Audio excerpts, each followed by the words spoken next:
If you are watching this because you are interested in the 8-week-long Better Boundaries course, then I'm going to break it down for you so you can see the structure of it and so you can see how it's going to benefit you. Right, so it's designed so that, first of all, every day you are logging in and watching one video and usually doing an exercise based on that video. Now, most of the time, you'll need about 15 to 20 minutes per day. So in advance, you need to choose to make that commitment over 8 weeks.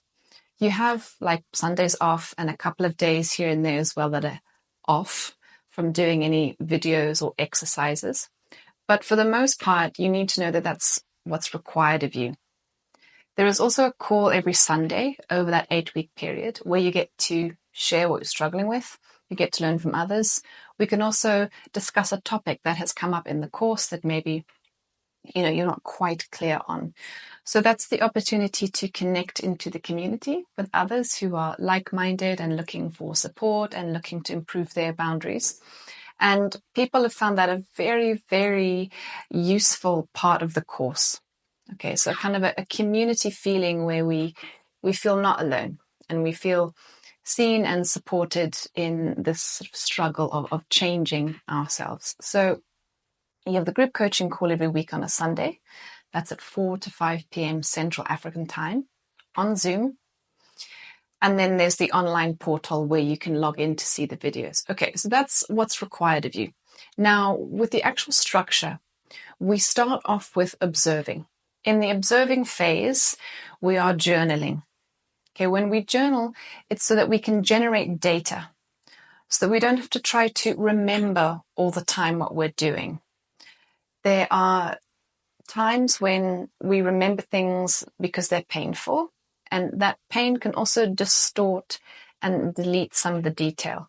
So what we want to do with the journaling in that first phase is to create some data from within us. So our inner world, what we thought, what we remember, what we felt, what we believed about the situation. Okay, so that perhaps the judgments that we made about the situation. So we create this data, and that's in the first phase, right? And then from there, we can move into the second phase, which is to investigate. So why do I feel that way? How did I come to make that value assessment at the time? Is there a different way to see it? What could I maybe extract from there to move forward? So we start to investigate about who we are, what our preferences are, because without that, without knowing yourself, you can't really have good boundaries. You don't know what yourself is. You don't know what you should be protecting. You don't know where you should be challenging yourself. So when other people and situations create these uncomfortable conflicts, we need to understand what's happening internally. So we have that, like I said, observe by creating data and journaling in phase 1. Phase 2 is investigating and seeing what our beliefs are underneath these conflicts that have arisen. Right, and then we're going to problem solving. So once we've created the data, we've investigated and seen where the issues are arising. Is it identity and belief? Is it a skills problem, for example? So then we go into problem solving phase and we learn all the different tools that we can use to intervene for each problem, to create so an intervention and then a strategy for moving forward. Right, and this is why I call myself a healing strategist, because it's about seeing a path and knowing what you need to do to walk that path. So that's the problem solving phase. And then finally, we have direct and create. So not only do we want to problem solve and see, where our perhaps poor self-concept is, that means we are giving away our power or over pleasing, these kinds of things. But we want to now look at really thriving and what we have to practice to get there. So if it's a skill, what skill are we practicing? And we're learning to be accountable. So for example, it'd be like, okay, I'm not very good at speaking up about my needs. So I'm going to practice speaking up my needs to someone that I basically trust, a friend, that I think I could probably try out saying, hey, friend, how you doing? I'm struggling with this thing at the moment, and I'm going to ask for your help and support. I'm going to be practicing speaking up my needs in little ways, and I'm just giving you a heads up that that's my personal development and what I'm working on. It can sound a bit corny because, in some cultures and lots of cultures, we don't tend to speak that way. But I promise you, if you speak to someone who cares about you and you say that, they'll support you. And, we like to be called upon and relied upon when we're somebody's friend often. So that's just one example, okay, of moving into the direct and create. So you are directing and creating and being the author of the future that you want and how you're going to repair relationships, and being able to assess which relationships you can repair and which ones you have to stay at a loving distance from until that other person has been responsible for their side of the equation.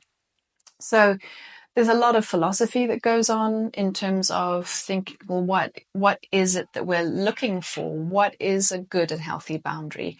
And how would I know that I have good and healthy boundaries?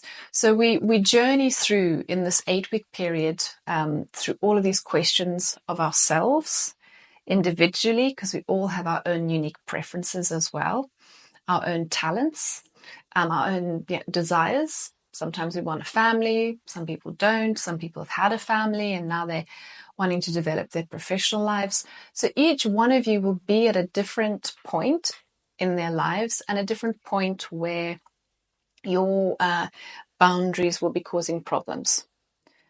A quick example would be, mothers of young children have had to give away their boundaries a lot, and then they have to reclaim them.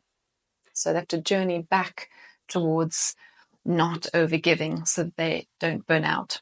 People in work situations as well, if they're insecure, will keep driving themselves and trying to be the best and not always taking time to rest and sacrificing other relationships that need time and attention as well. So those are just some examples and a little bit of an overview of what the course looks like, how you journey through those kind of sections. So journaling and observing, then going into investigating, right? And then we have the problem solving phase and then the direct and create.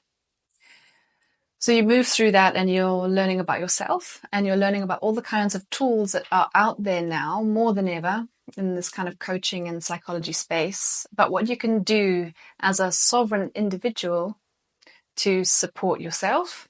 And then when you're in this supportive environment and guided by me, and of course supported with the other people within the community with you, then that's when you make the best kind of change. So we have accountability and support and shared experiences within that 8-week cycle. Okay.